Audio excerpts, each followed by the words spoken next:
Alhamdulillah, alhamdulillah rabbil alamin. Wassalatu wassalamu ala asyrofil anbiya'i wal mursalin wa ala alihi washabihi ajma'in.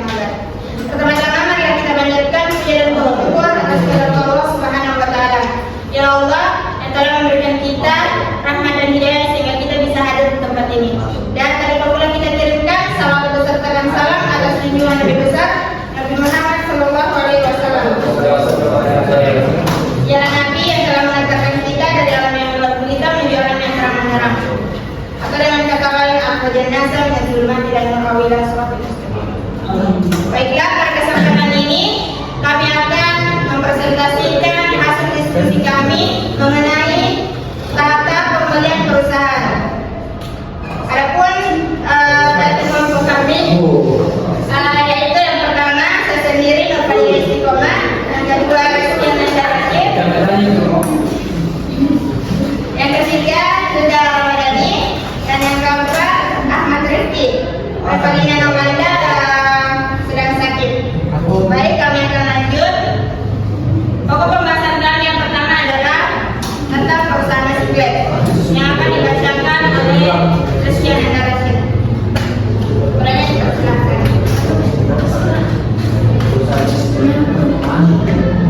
Nestle Indonesia adalah perusahaan Nestle SA, perusahaan yang terdepan dalam bidang gizi, kesehatan dan juga keafiatan yang berkantor pusat di PV Swiss. Nestle SA didirikan lebih dari 140 tahun lalu oleh Henry Nestle, seorang ahli farmasi yang berhasil meramu bumbu bayi guna membantu seorang ibu menyelamatkan bayinya saat sakit dan tidak mampu menerima air susu.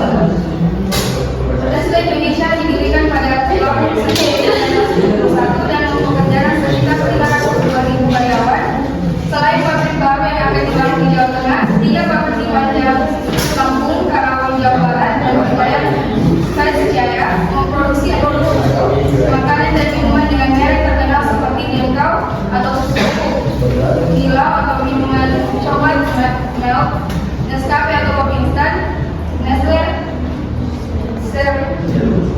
Cerelac atau bubuk bayi, KitKat wafer coklat, Beer Brand, Steril, Milkman and Carnation atau susu kental manis dan minuman serta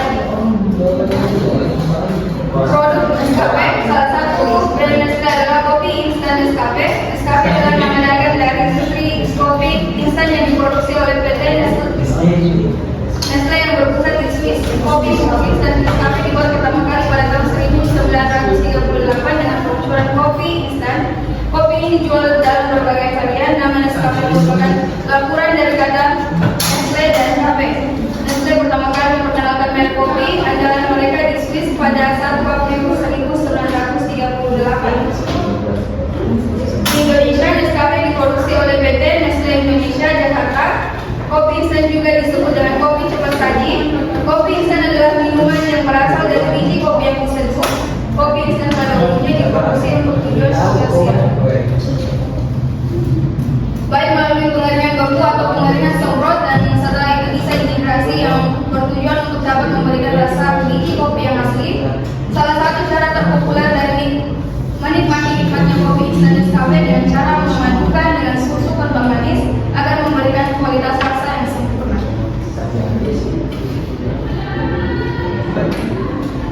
Adapun daftar presentasi produk Nescafe itu mengikuti variasi mengidentifikasi masalah,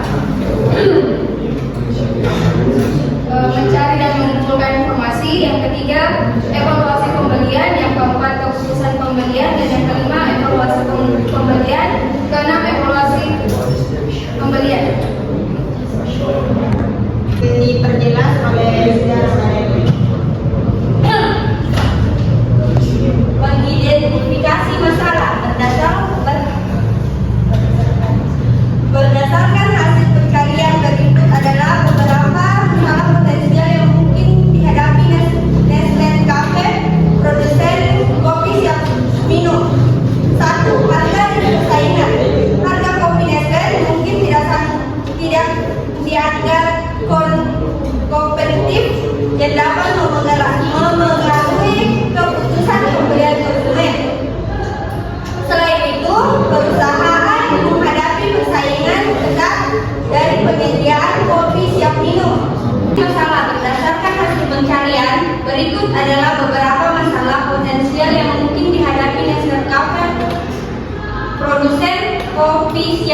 Satu, harga dan persaingan. Harga kopi Nestle mungkin tidak dianggap kompetitif yang dapat mempengaruhi keputusan pembelian konsumen. Dua, selain itu, perusahaan menghadapi persaingan ketat dari penyajian kopi siap minum yang lainnya yang dapat berkontribusi pada fluktuasi penjualan dan penurunan pangsa pasar. Tiga, persepsi kualitas. Beberapa konsumen mungkin tidak setuju bahwa harga kopi Nestle mencerminkan kualitasnya, yang juga dapat mempengaruhi keputusan pembelian mereka. Empat, penjualan berfluktuasi. Nescafe telah mengalami fluktuasi penjualan dengan tren negatif atau cenderung menurun, mungkin karena pasar yang kompetitif dan preferensi konsumen untuk alternatif yang lebih murah dengan kualitas dan manfaat yang serupa. Mencari dan mengumpulkan informasi. Kopi adalah salah satu komoditas yang paling banyak diperdagangkan di dunia dan merupakan tanaman ekspor paling penting bagi banyak negara. Dari Nescafe hingga Nespresso. Biji kopi yang kami peroleh dari petani di seluruh dunia digunakan untuk beberapa merek paling ikonik kami dan memberikan kegembiraan bagi jutaan konsumen setiap hari. Kami mendapatkan sebagian besar kopi kami dari petani kecil sehingga menjadikan mereka bagian penting dan rantai pasokan global kami. Rantai pasokan sendiri tersebar di lebih dari 20 negara. Di masing-masing wilayah merupakan kondisi dan resiko yang unik. Kami akan bekerja sama dengan para petani untuk membantu mereka mengadopsi praktik regeneratif pertanian yang akan berkontribusi terhadap pengurangan emisi karbon dan mendukung peningkatan produktivitas pertanian dengan tujuan meningkatkan pendapatan petani. Kami juga mendukung dan melaksanakan berbagai jenis pelatihan bagi petani yang mendukung ketahanan ekonomi mereka dan membangun pengetahuan seputar praktik terbaik.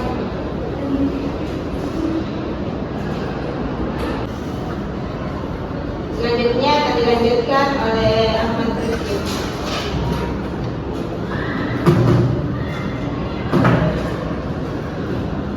Baik, evaluasi pembelian. Nescafe menggunakan berbagai bahan baku untuk memproduksi produk kopinya. Sebelum pembelian bahan baku perlu kita mengetahui apa saja yang ingin membeli.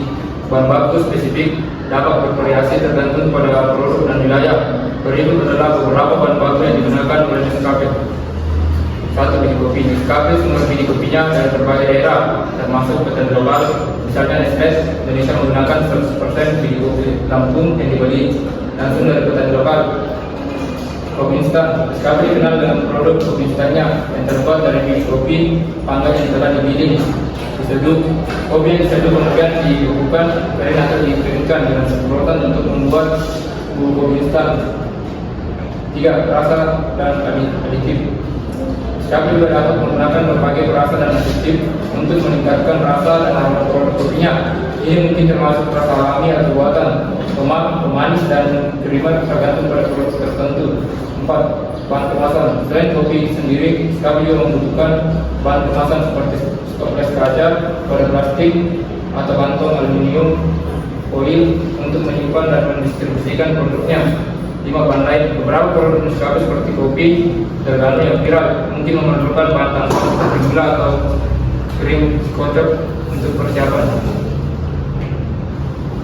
Keputusan pembelian. Maka dari itu perlu kita memutuskan keputusan cara pembelian bahan baku yang kita gunakan. Untuk mengatasi masalah ini, Nescafe dapat mempertimbangkan tindakan berikut. 1.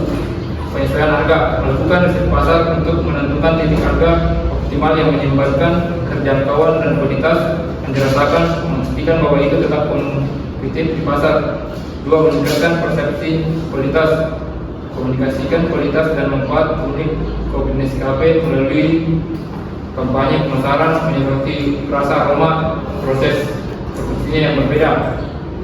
Berinovasi dan diversifikasi, perkenalkan rasa, variasi atau opsi kemasan baru untuk menarik konsumen yang lebih luas dan mempertahankan minat mereka pada merek. 4. Berkolaborasi dengan pengecer, kerjasama dengan pengecer untuk memastikan bahwa produk Nescafe ditampilkan secara mencolok, mudah diakses dan dengan harga yang kompetitif untuk meningkatkan visibilitas dan penjualan. 5. Berinvestasi dalam penelitian dan pengembangan terus meningkatkan kualitas kopi Nescafe melalui penelitian dan pengembangan, memastikan bahwa ia memenuhi atau melampaui harapan konsumen. Baik, akan dilanjut lagi oleh Rizky dan Rashid. Pembelian. Setelah menentukan keputusan pembelian, makanya dilakukanlah transaksi pembelian antara pemasok dengan perusahaan. Berikut adalah beberapa informasi tentang pembelian produk Nescafe. Nescafe ini menggunakan berbagai bahan baku untuk memproduksi kopinya, yakni biji kopi, perasa dan aditif, bahan kemasan dan bahan lainnya seperti gula atau krim kocok untuk persiapan. Kami mendapatkan sebagian besar kopi dari petani kecil sehingga menjadikan mereka bagian penting dari rantai pasokan global kami. Lebih dari 1 dekade yang lalu, kami meluncurkan inisiatif ekosistem kopi global yang disebut Nescafe Plan. Kami kini telah mencanangkan ambisi kami untuk dekade berikutnya melalui Nescafe Plan 2030. Kami mempercepat tindakan kami untuk mendukung masa depan yang lebih inklusif dan berkelanjutan bagi sektor kopi. Dengan menggunakan warisan, skala dan jangkauan kami untuk membantu meningkatkan kehidupan dan penghidupan mulai dari perkebunan hingga kopi.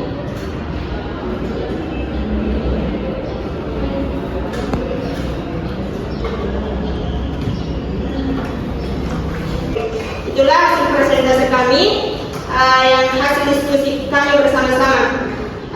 Selanjutnya kami membuka sesi pertanyaan bagi teman-teman. Apakah ada yang ingin bertanya? Assalamualaikum warahmatullahi wabarakatuh. Perkenalkan, saya Ushadir Ismaisa dari kelompok 6 akan bertanya, apakah Nestle termasuk perusahaan multinasional? Atas pertanyaannya, pertanyaan dari Rosi akan dijawab oleh Rifki.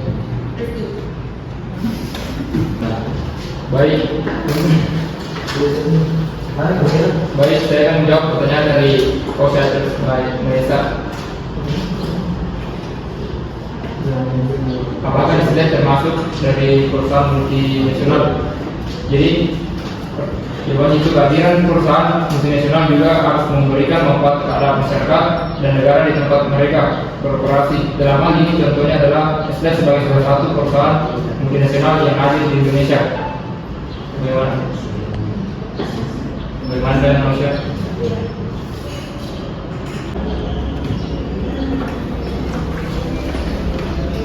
Baik, adapun kesimpulannya yaitu Nescafe adalah nama dagang dari industri kopi instan yang diproduksi oleh PT Nestle yang berpusat di Swiss. Bubuk instan Nescafe dibuat pertama kali pada tahun 1983 dengan peluncuran kopi instan. Kopi ini dijual dalam berbagai varian. Nestle pertama kali memperkenalkan merek kopi andalan mereka di Swiss pada 1 April 1983 di Indonesia. Nescafe diproduksi oleh PT Nestle Indonesia Jakarta. Masalah salah satu potensial yang mungkin dihadapi Nescafe yakni harga dan persaingan, persepsi kualitas, penjualan yang berfluktuasi. Nescafe menggunakan berbagai bahan baku untuk memproduksi kopinya, yakni biji kopi, perasa dan aditif, bahan kemasan dan bahan lainnya seperti gula atau krim kocok untuk persiapan. Pemasok dari pembuatan Nescafe ialah sebagian besar dari petani kecil sehingga menjadikan mereka bagian penting dari rantai pasokan global kami. Rantai pasokannya sendiri tersebar di lebih dari 20 negara di masing-masing wilayah, mempunyai kondisi dan risiko yang unik. Kopi instan Nescafe adalah salah satunya kopi yang menggunakan 100% biji kopi robusta. Ialah biji kopi pilihan yang tumbuh Robusta yang memiliki cita rasa dan aroma yang khas kopi kampung. Ini mampu memberikan suguhan kopi instan yang nikmat untuk menikmati kopi tersebut. Selain itu, kopi instan Nescafe adalah kopi tanpa gula guna memberikan khas aroma dari biji kopi Robusta. Dengan mengkonsumsi kopi tanpa gula sendiri akan memberikan beberapa manfaat kepada tubuh kita. Di antaranya mampu menjaga berat badan, membantu kita jauh dari penyakit diabetes dan dapat menikmati rasa sesungguhnya dari biji kopi. Baik, itulah hasil presentasi kami. Jika ada salah dan kurangnya mohon dimaafkan. Sekian, syukran alaikum timamikum. Assalamualaikum warahmatullahi wabarakatuh. Waalaikumsalam.